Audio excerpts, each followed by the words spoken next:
Okay, we'll just give it 1 or 2 more minutes and then we can start.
Okay, I think we're good to get started. Hi, everyone. My name is Sadia. I volunteer here at Tech for Palestine on the community team. I'm speaking to you today from Dallas, Texas. Thank you all so much for being here. If you've joined us before, welcome back. If this is your first time here, allow me to introduce Tech for Palestine and what we're doing here today. So Tech for Palestine is primarily a project incubator where we support projects to scale that either directly or indirectly support the Palestinian cause. And part of what we also do is creating communities of impact. And part of hosting a webinar like this is supporting these communities by bringing to your guys' attention impactful businesses, innovation, and the people behind it. So our community is also made up of a lot of dedicated volunteers and people like you who show up to support our initiatives online and in person. Before we dive into our conversation, I just want to go over a few quick housekeeping rules. I just want to let you all know the webinar is being streamed and recorded, so for your information. And we have the chat available for any comments or questions you guys have, and we'll do our best to get to them to the end. And then we also want to please ask that everyone make sure that you remain muted at all times. I think you do have the ability to have your camera on, but you don't have to. We just ask that you remain muted to make this a seamless experience for everyone. As we begin today's conversation with Hani and Said, who we'll be hearing from just in a second, I'd like for us to consider and understand that we live in a world where artificial intelligence is becoming increasingly central to our lives. It's worth noting that in an industry where Google processes 40,000 searches per second and Meta collects 32 out of 35 types of personal data, we're seeing technology companies not only just collect information about us, but actively also enable systems of oppression. In an investigative report that was published earlier this year by Francisca Albanese, who is a special reporter from the United Nations, she is in charge of the human rights situation in Palestine. Her report outlined the key role the technology sector plays in sustaining these systems of oppression.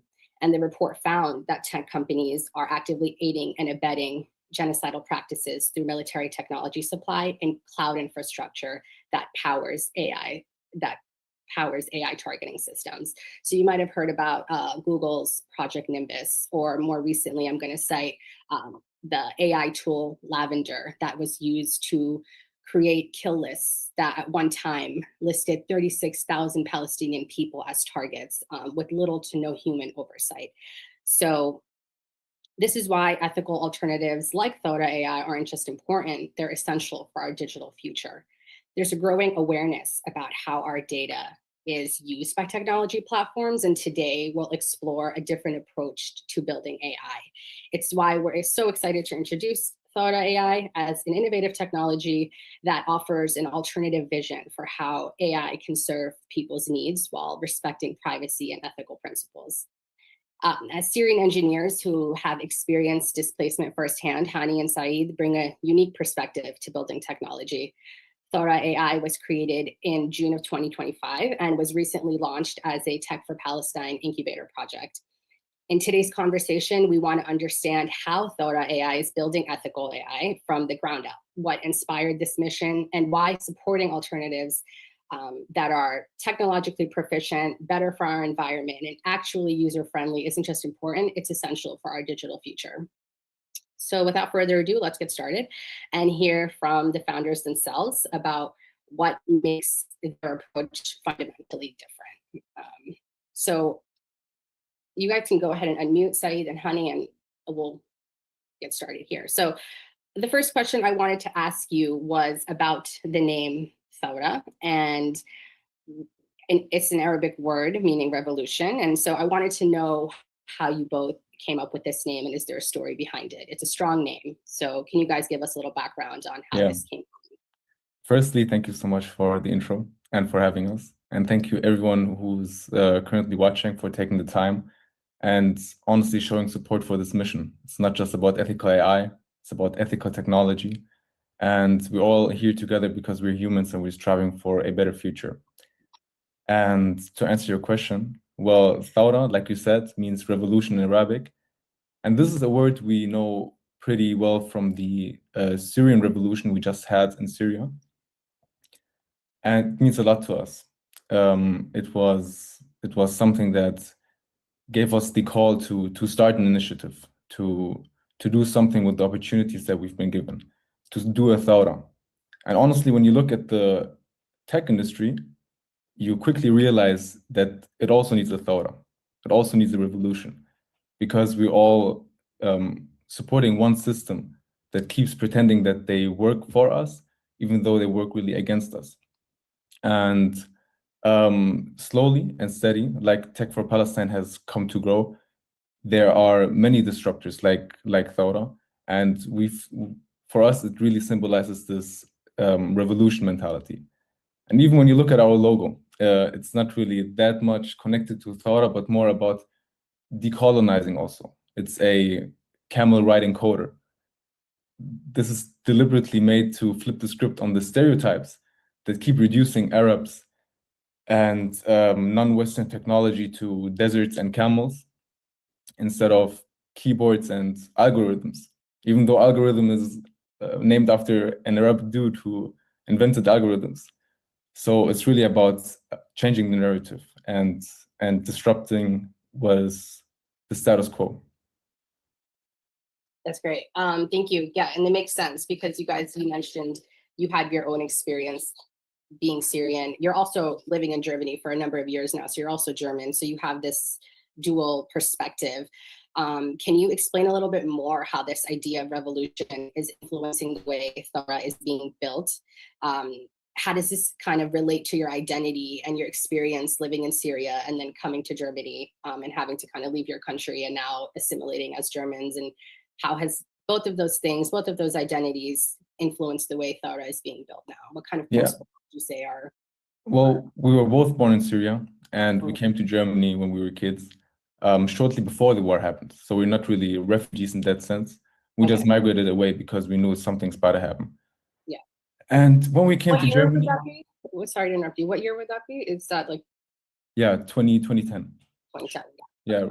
The war started 2011, we came 2010. Okay. And when we came, we didn't just feel this sense of appreciation, but also a sense of responsibility, because now we're seeing all these opportunities we're having. We're building futures while our family and people are being killed. And it's something that we took our whole life. When we grew here, went to school, started our careers, that we had to give something back. And once we built our careers, because we were just working, we just wanted to be successful in something. And alhamdulillah, we got successful in the tech industry. And being in the tech industry, we just grew uncomfortable with the fact that we're not doing what we initially wanted to do. We were contradicting our values. We wanted to support our people, yet we were working for companies that were harming our homelands. And especially with that was around 2024, where the genocide just rolled out. in Palestine, and also where the Syrian revolution happened. And accumulating all these just came to the point where we figured, okay, we got to do something ourselves. We cannot, I mean, everyone can say this, but especially us, considering all our past and that we don't have really any responsibility.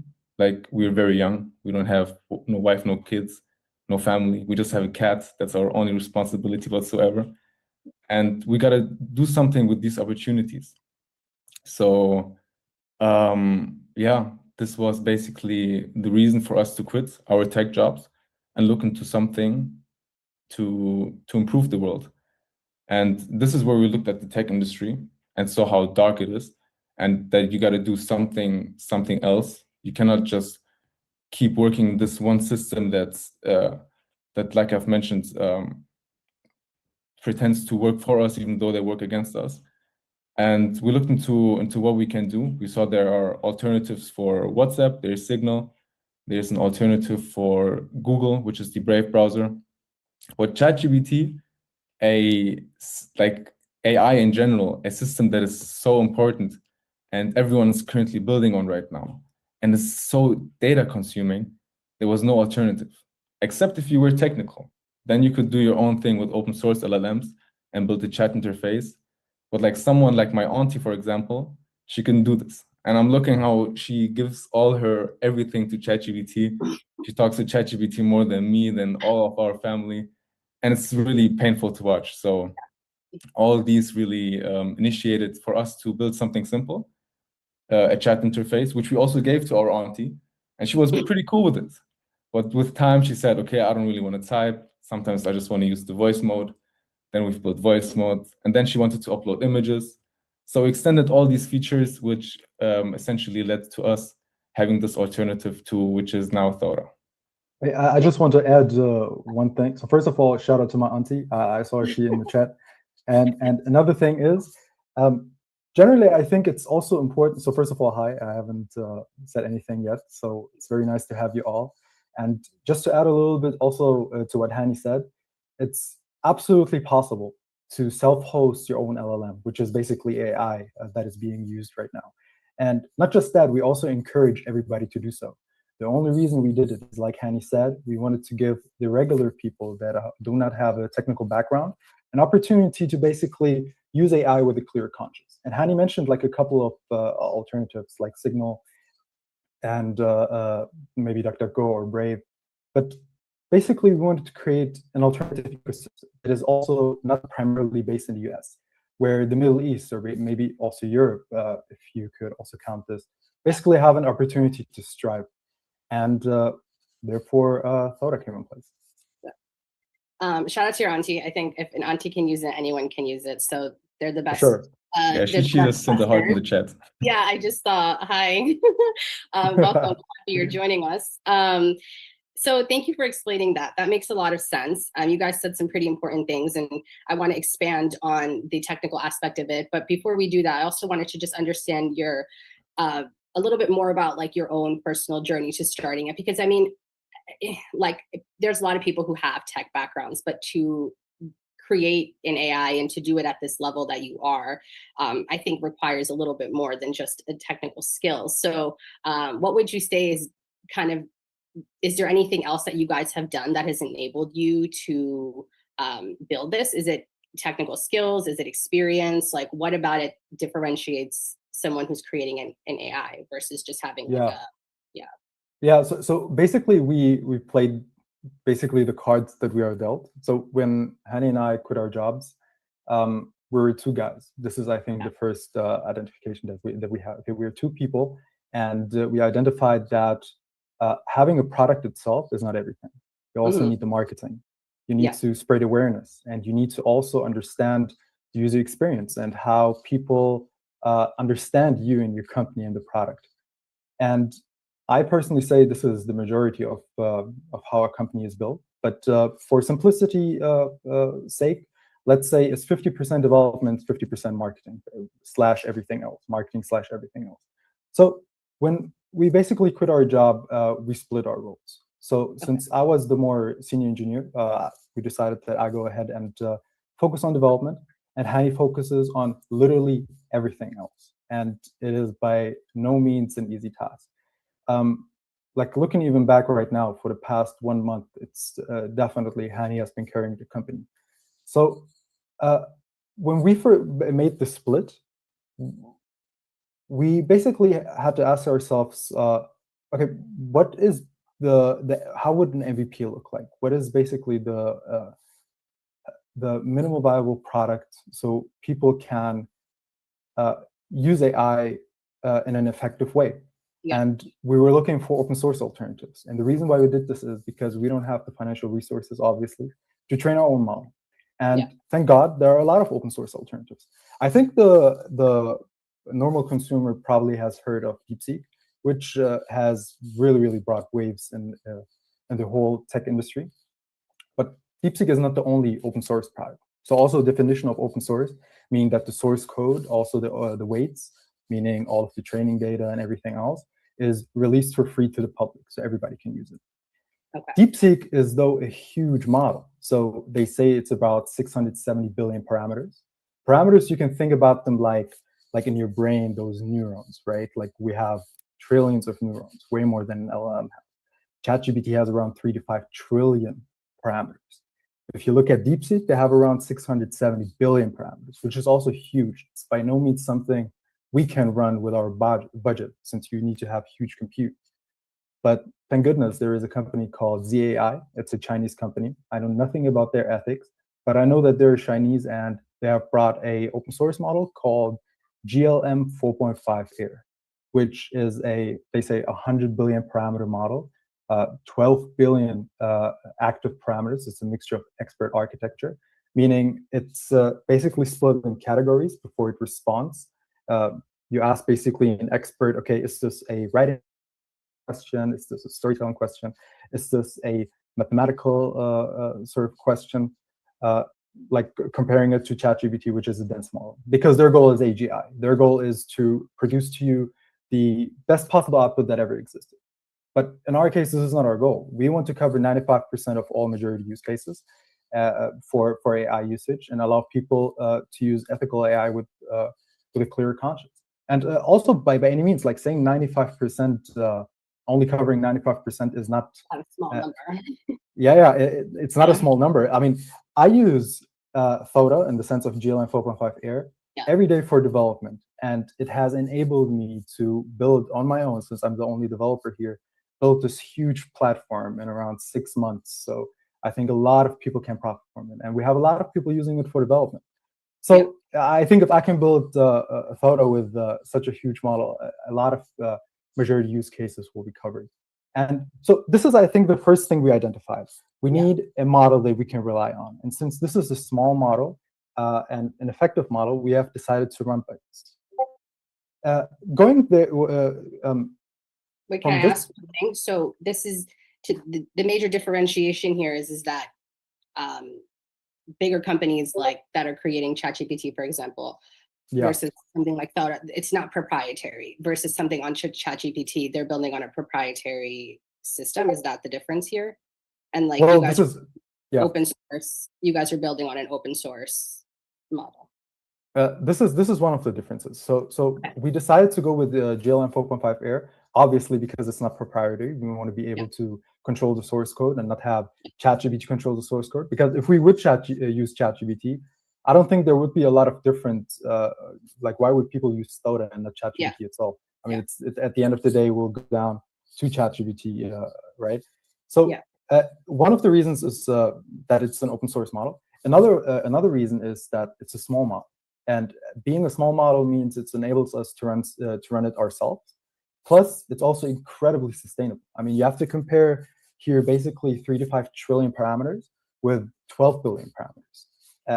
Or even for the nitpicky people out there, since it's 100 billion total parameters, 100 billion total parameters. So it's incredibly more efficient. We calculated that it's around 93% more efficient. Even you can see when chatting with Thora, at the end of the response, at the bottom left, you always see how much more efficient it is per request. Since in the chat, the more you chat, the more basically is being sent to the AI, right? And Yeah, I think this is the foundation that we decided to go with. Yeah. Also understanding the things that we need. We need a mobile app. We need a desktop app. We need API But you access have for to people that start want to somewhere. use it. Yeah, but you have to start Exactly. somewhere. So you have to start, sorry, I was saying you have to start somewhere. And so you established a foundation and you identified the places where you wanted to differentiate yourself. And so you've explained that really well in terms of like how the idea came about and how the foundation started and how you started to build. And then you just mentioned also the environmental impact that you were taking into consideration and how the parameters and all of that makes it different, and you're obviously more efficient, and then you're showing at the end of each conversation, which I've also noticed, which I thought was really cool. It basically shows the impact of the conversation that we're having, or how much it's more effective, I guess, because it shows how many I think it shows like a negative number or something saved, right? So can you explain a little bit about how that was integrated into the platform, like how that came to be? Because it's a major differentiation that we don't really see other chat bots doing. Yeah, so basically, there are a lot of reasons why Thora is more sustainable. Yeah. The main reason is obviously because it's much, much smaller. Again, you're comparing 12 billion active parameters to 3 to 5 trillion parameters. There's also something called VLLM, which is a type of architecture that we run on our servers, which enable us to be 60% more efficient. It's just a specific it's just a type of way to run LLMs more efficiently, and ChatGPT doesn't use them. Since again, their goal is not efficiency, their goal is to get the max quality output, which is understandable in their task of achieving AGI, which for people that don't know it, it's artificial general intelligence. Basically, they want to create this transformer type intelligence that basically can solve any world problem in the world. And so it came to be. But primarily, the reason why we are more efficient is because it's just a much smaller model. Okay, that makes sense. And then you also have identified that you guys are not collecting user data at all, which is like obviously a huge conversation. But can you tell us a little bit about how this is possible and why it's so different than what other companies are doing? Yeah, absolutely. So ChatGPT, Anthropic, DeepSeek, primarily they collect data to make the AI better, right? They increase the data sets, clean it up, choose the most quality based data sets that they have, and train the model based on this. They also do something called reinforcement learning, but this is also just one part of the training process.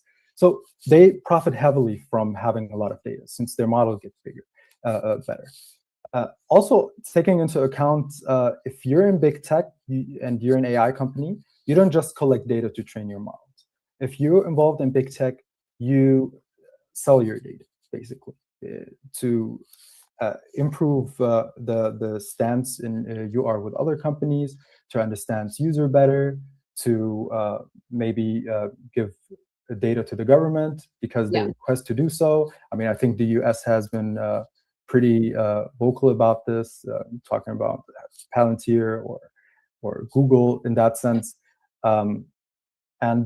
So why Thora doesn't do it is basically because we already have a trained model. GLM 4.5 Air has already been trained via a process called reinforcement learning.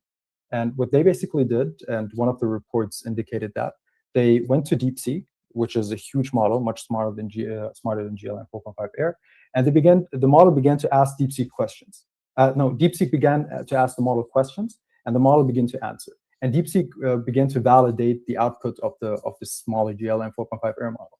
And based on DeepSeek validating the GLM 4.5 Air model's answer, it became incredibly smarter and more smart. And until it reached a point where they just cut training off and released it to the public. And the reason why we don't have to use any training data to improve our model is because we already accept that, okay, it already covers 95% of all usage since it's effective for coding, it's effective for writing, it's effective for visualization. But the only thing that we need to do is we need to fine tune it in the sense of we need to make it unbiased, since Chinese training data and has, I think, a reputation of obviously being biased. So how we handle this or how we can create a model that is unbiased or follows a specific ethical framework without using trained data is by hard coding it, basically. We have a specific ethical framework that says, okay, please, before you respond via a preprocessor, understand who is the oppressor and who is the oppressed, who is making money, who is losing money, who is being manipulated, does this company has a specific background, and et cetera, and the list goes on. It's a specific ethical framework that, it's a specific preprocessor that is being validated via a ethical framework that before it responds, validates it basically. And so with that said, we don't really need any data to make the model better, but what we wish for is for everybody to provide feedback so we can improve this ethical framework as much as possible. I think also like one thing to mention to everybody is that we're by no means prophets or in that sense. I mean, we can only do whatever is in our power. So we believe in specific ethics, and this list might improve and might decline. We are from our background Muslim, so we try to follow the principles of Islam that we have learned over our childhood to improve this ethical framework. But we have gathered so much amazing feedback from users that have improved this ethical framework by so much. And this is just a shout out to everybody that did this, and maybe also encouragement for everybody that wants to provide feedback to actually do it, because this is the actual way on how to make Thora a better platform. Thank you. Yeah, so you explained that really well as well. So you're not, collecting user data is not necessary. You have other mechanisms of making sure your product is safe. And then you're also relying on people like us, users, everyday users, to provide feedback, which if you've used it before, it's really easy. To provide feedback, the bubble pops up while you're using it once you get a response. So you guys can, I'm sure you guys use that information all the time. One thing I also wanted to ask about though is like, you have this really focused approach on how you're going to do this, what kind of information you're going to use to build it. But speaking from like a business perspective and like sustaining this and having it grow, you've also mentioned that you're not accepting investor money. This is a completely bootstrap project right now. You are not accepting big contracts like military contracts or something like that, which can be a huge, obviously, source of income for companies. So how are you guys planning on sustaining this financially and having it also grow at the same time with those same safety measures and things in the long term? Oh, there you go. Yeah, I mean, our goal is definitely not to become the next big startup. This was not our initiative. This is not our intention. Our intention, first and foremost, is to provide this alternative. And to provide this alternative, you really gotta keep that integrity. And bringing in shareholders that might influence your mission is definitely not holding your integrity. I mean, also considering that we're pretty new, it is our first startup and we do not have the experience. We've heard about angel investors, that there's some investors that genuinely want to support this mission. But of course, they do want to get something back. It's all something new for us. For us right now, it's really about maintaining something ethical, and having a third party influence this is not really good. So we've been growing nice and steady, and it's been pretty good. We talked about data collection right now. There is a reason why these big tech companies, they collect this type of data. It's not because the product is for free. It's because they're actually gaining something out of it. They're gaining our data, our conversations, our thoughts, our plans. So basically, we are the product. And in our case, we don't do this. We do monetize this platform. So we have a pro plan, which we are mostly like 90% of our income comes from this pro plan, which is, so the free plan limits the conversation to 10 messages every 5 hours. And after that, you need to upgrade to the pro plan. And this is basically where we've been sustaining ourselves currently. It's been good. It can definitely scale faster and better, especially with funding, but nicely and steadily, like we'd rather grow like this than fast, but in a way that would compromise our values. There's another way to do it. So you've chosen this path. And I would Sorry, did you want to Yeah, say something? I would just wanted to. I think I want to emphasize how much we care about being transparent. Yeah. This project, like I mentioned, open source a couple of times earlier. Yeah. Thora will be open sourced 100%. There will come a time where Thora will be open sourced. Right now, it is not the time since I'm the only developer. And if bad actors identify vulnerabilities in the code base, it might hurt all of the users that try to use AI with a clear conscience. So once the team grows bigger, we want to open source it. But also, this is, I think, just to show the transparency behind it. Also, like to answer your question on how we're planning to scale it. So right now, at this moment, as we speak, with the current income that we're making, we have around 8,000 total users, and we're making about like 5% of them became pro users. And right now, as we speak, we're able to scale Thora to around 100,000 users. We estimate that this 5% number might drop down to 4 or maybe 4.5 or whatever. But as long as we keep like a specific like a type of number in that sense of this number at the same rate as our users go up, we'll be able to scale this to hopefully like to a number beyond imagine. So we're absolutely able to scale this without funding. We had 8 investor opportunities for now, until now, like since we started, and we have declined all of them. And it's going to stay this way. Thora will be a free AI. And I think later we're going to talk about something called decentralization, but I will keep this for later. Okay.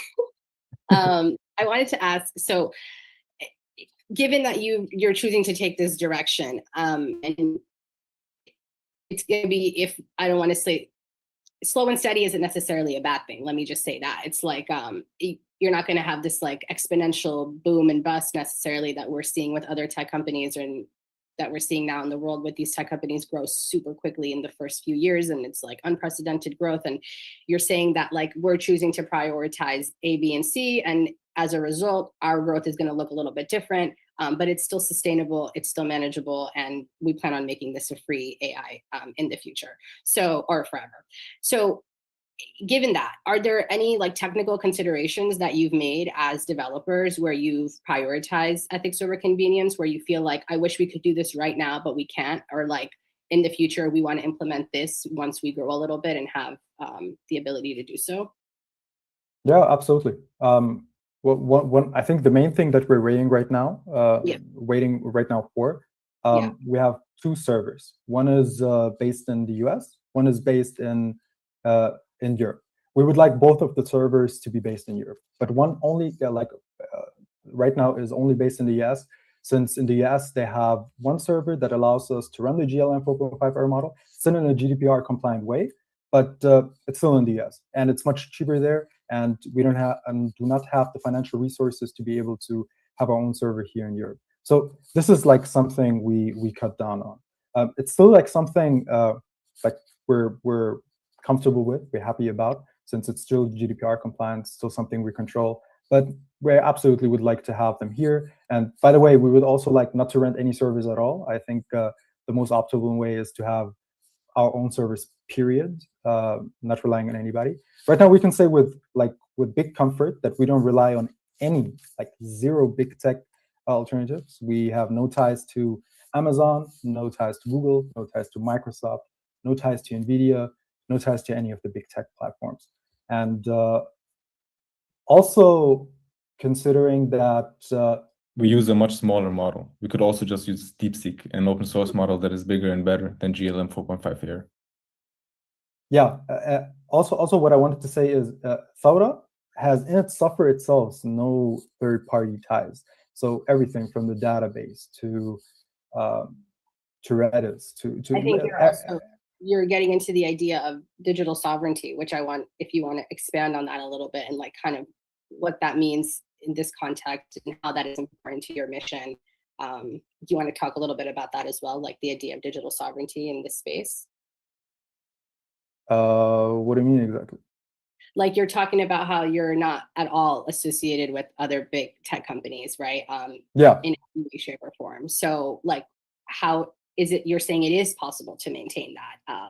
We hear so it's like at one point or another, startup you get started and then you realize you do need this, whether it's because of a resource, a technological resource, a financial resource. You end up taking investor money. You're saying you're not doing that. And the idea that you are explaining is essentially you want to be digitally sovereign. Like this wants to be, you want this to be its own thing. So can you talk about, yeah.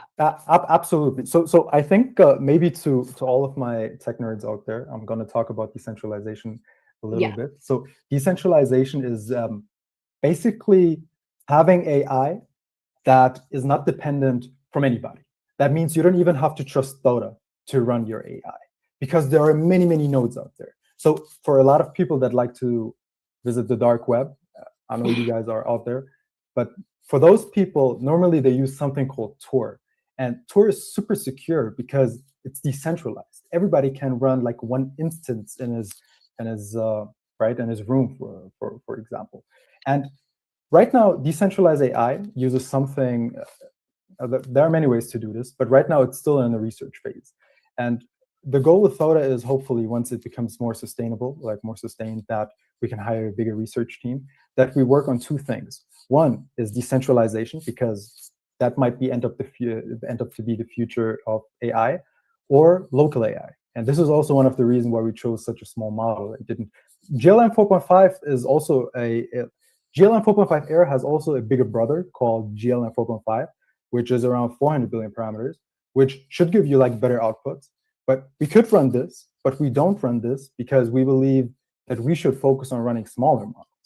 Smaller models have the potential to run on your device one day, even on your mobile phone. Like I think Google right now has some sort of Gemini version running on their phone. It's still like being sent, all of the data is still being sent to Google, but essentially there is definitely a way to have a high performance AI model running on edge on your device and literally covering not just 95% of your usage, but maybe hopefully one day 99%, or who knows, maybe even more. So what that said is we want to be independent, like we want to go the independent route as far as possible. So right now, for us, the most logical way is to be completely independent from big tech.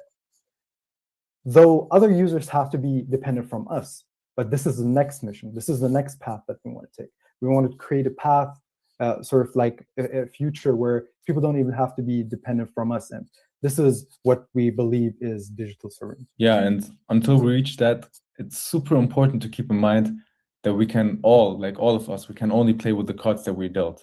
So we cannot find something that is completely untangled from big tech for now. Since we are so small, since big tech has done a good job of keeping us all in their infrastructure.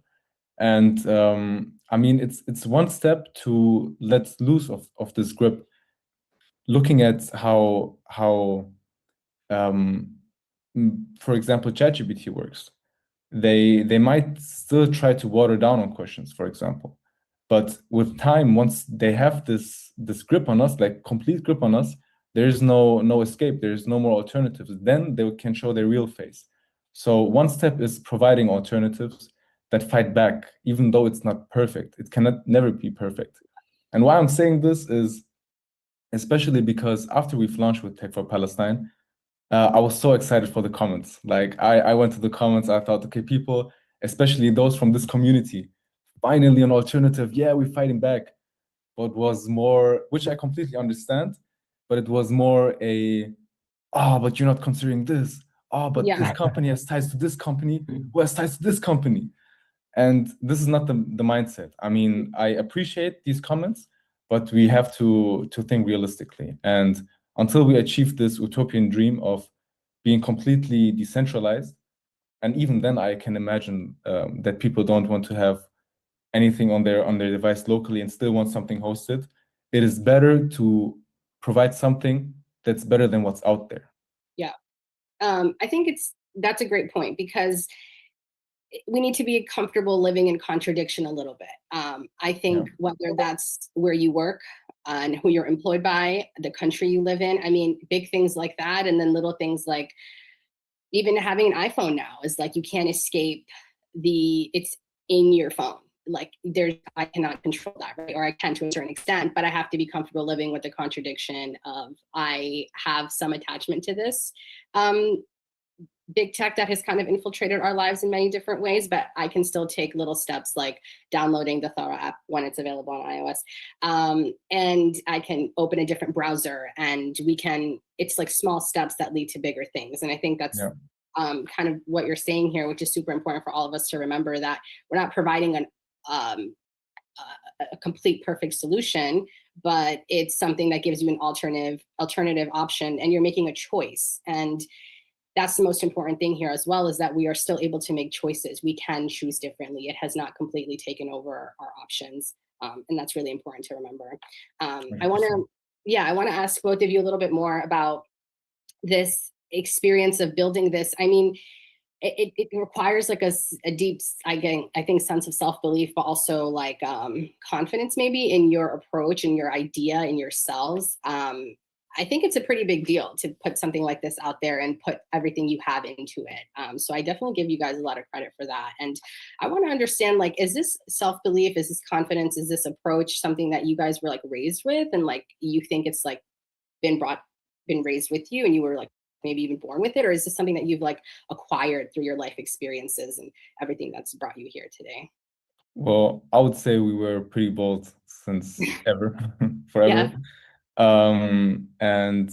But honestly, besides being confident in what we do and trying things out, it was more of a thing that we wanted and we needed. We just got, like, we get the real ick using big tech technology, knowing that they're tracking everything. So we even use a de-Googled phone, so that everything is sandboxed and we can cut off the camera and microphone, because of course we cannot like lose ourselves in this rabbit hole, but we just don't like big tech's surveillance systems.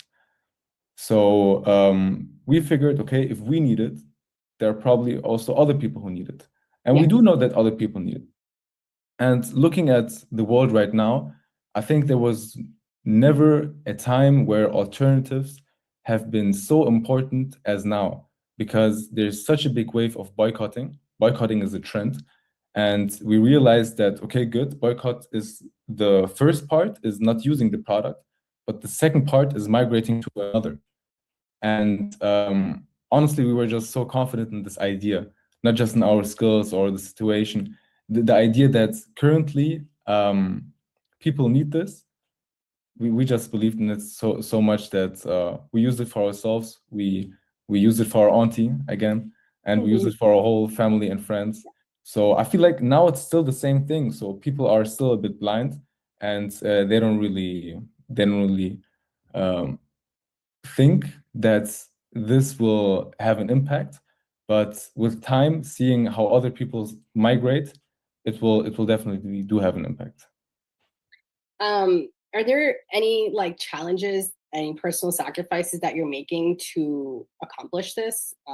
Maybe something that's happened recently, or something that's more like long-term that you deal with, challenge-wise, personal sacrifice? Oh yeah, absolutely. So we used to earn pretty good in our last job, and we like I think what I want to say, my goal was always like to have a farm and to just raise a family on a ranch, and that's it. I never wanted to accomplish more.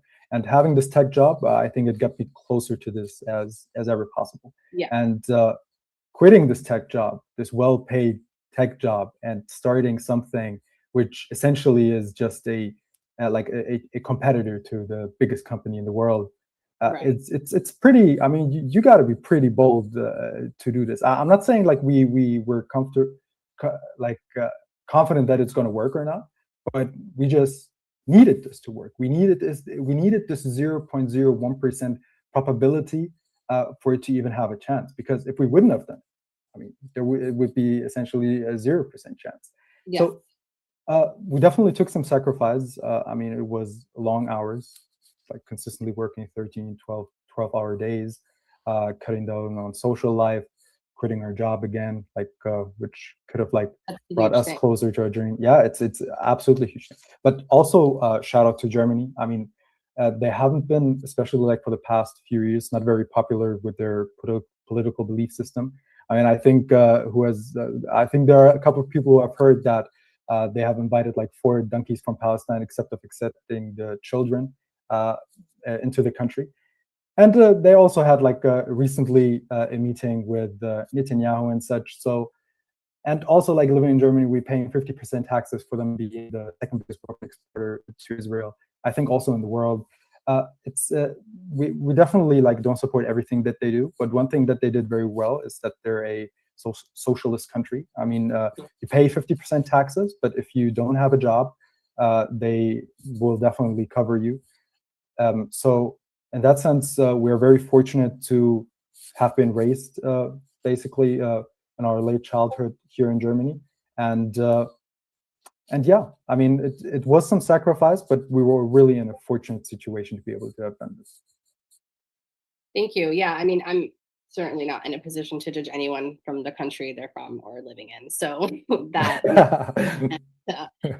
thank you for the well-rounded answer, though. That makes a lot of sense. I also want to talk a little bit about your experience working with Tech for Palestine. So I explained a little bit earlier when we started that we are kind of a community of communities at this point, and there's different ways people can be involved and join us, and whether you're a volunteer or you're a founder or you want to be a staff member or you are just an observer at this point.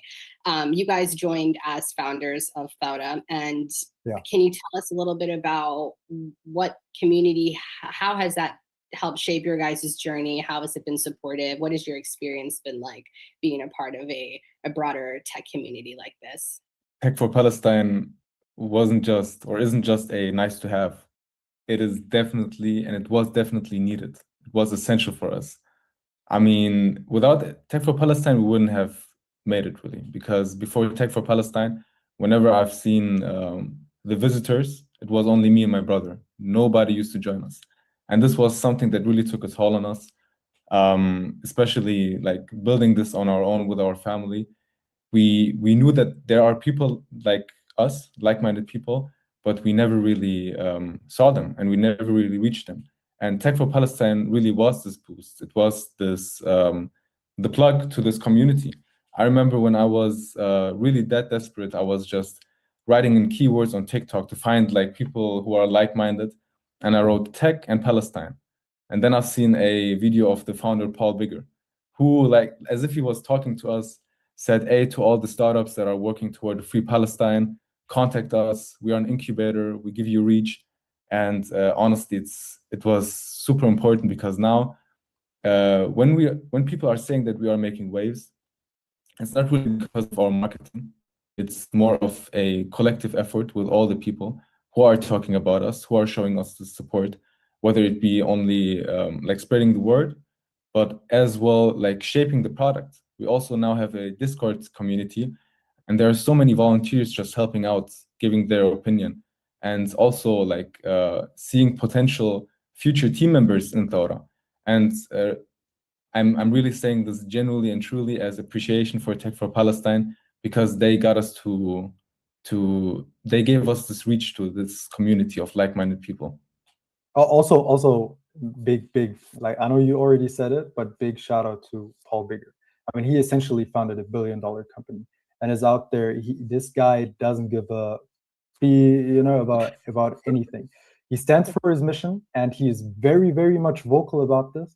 And it is just so humbling and amazing to see. I mean, hopefully Thora will grow to a point where we can also say that we are able to be so vocal about this topic while having such a big background behind us.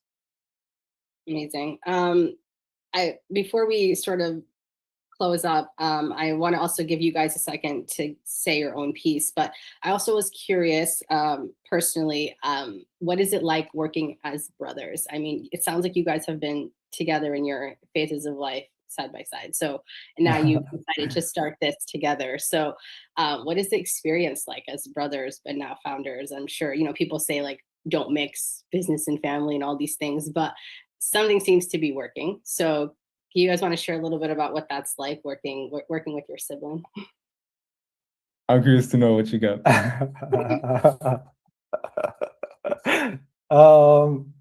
I mean, we were just arguing this morning, man.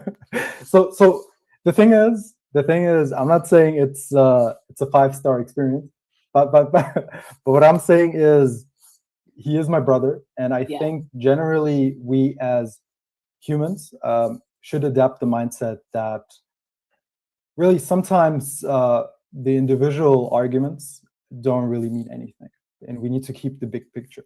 And at the end of the day, he is my brother, and I will stand behind him, whatever it takes.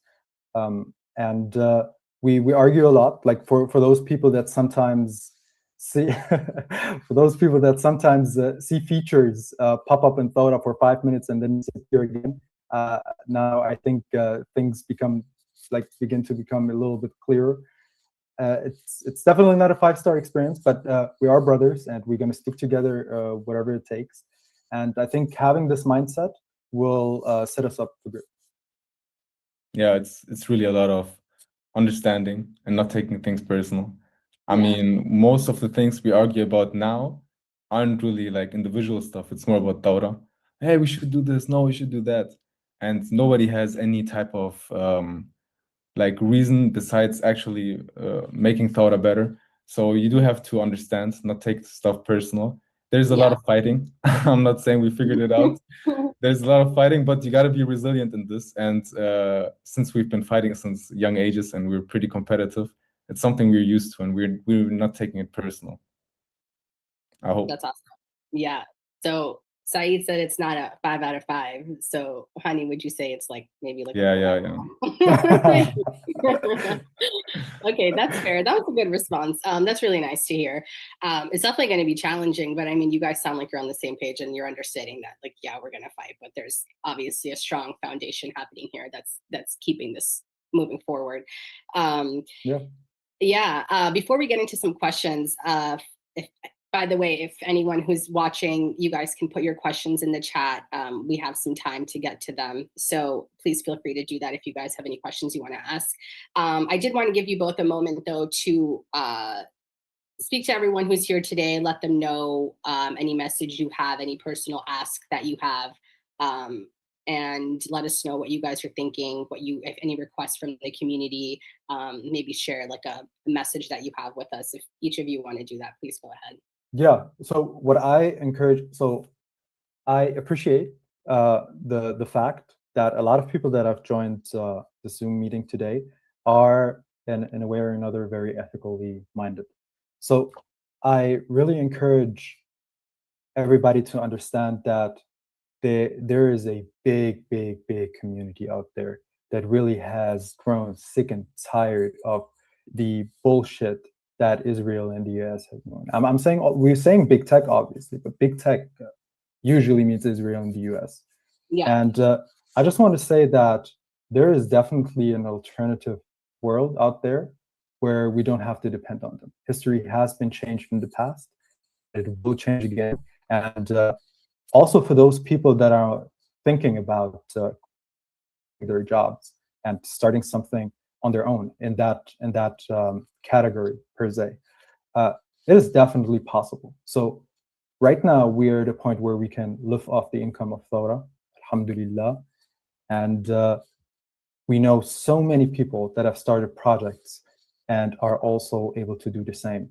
There is a huge community that supports you.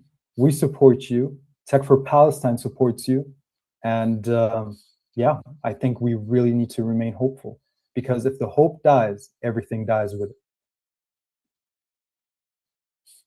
Absolutely. Thank you. And Hani, did you want to also share anything?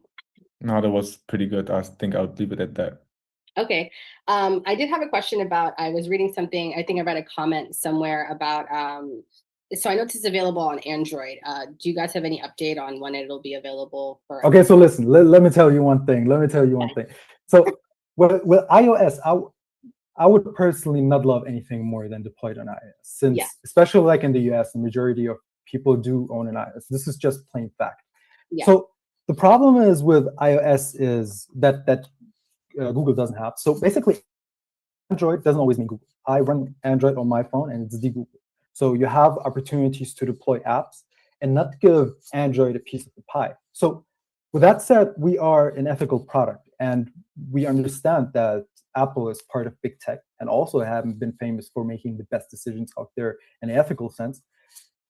In that sense, though, they do want to take 30% of our revenue.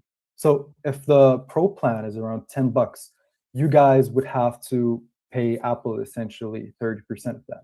Now, we can make like a community survey, and if the majority of people say, we don't care about this, this is just a fact we have to live with, we can do this. We're still like in the process of figure things out, like with the community. Maybe this is actually like also a good opportunity to ask, like for those people that have an ISF, do you guys want to pay 30% to Apple? I mean, it's not like a clear thing to me. Like it's understandable. Like we said, we need to sometimes live with contradictions. So this is the reason. There is no other reason. That makes sense. I don't see anybody asking any more questions. I'm going to take that as we discussed everything in great detail, and everyone is kind of, oh wait, I do see someone here. Hold on. Okay. So somebody who is actually in Germany would like to know how they can get in touch with, I'm assuming, people in this movement, but also with you guys personally. I know you guys recently just mentioned you have a Discord. So do you want to plug that here and let us know like how you guys and why you guys are running your own Discord and what you're hoping to get out of that and how people can join? Yeah, I mean, the way we entered Tech for Palestine was initially through their Discord. And I think this is the first step, even before getting into our Discord, because there's just so many like-minded people and also similar projects, like Thaura. We joined the T4P Discord about 2 months ago, and we've grown just so much through it. So definitely, firstly, go in that. And afterwards, like Said mentioned, feedback is literally oxygen for this project. So that's why we have our Discord. And I don't think we have it on our homepage right now, but I think we will just do it today. And whoever just wants to join and also contact us, it's the best way to do so. Okay. Also, like people can contact us under Thora.ai/contact. Okay. And before we had started, you had mentioned that you were putting together an FAQ and one other thing that you wanted to mention here as well. Oh yeah. So we talked a little bit about our story. Like if you go just to Thora.ai and basically click on the homepage, or go to Thora.ai/story or Thora.ai/about. No, Thora.ai/FAQ and Thora.ai/story. You'll find our story and a lot of frequently asked questions that the community has asked that we have answered in great detail. And also feel free to contact us for further questions if you want them answered. Okay, awesome.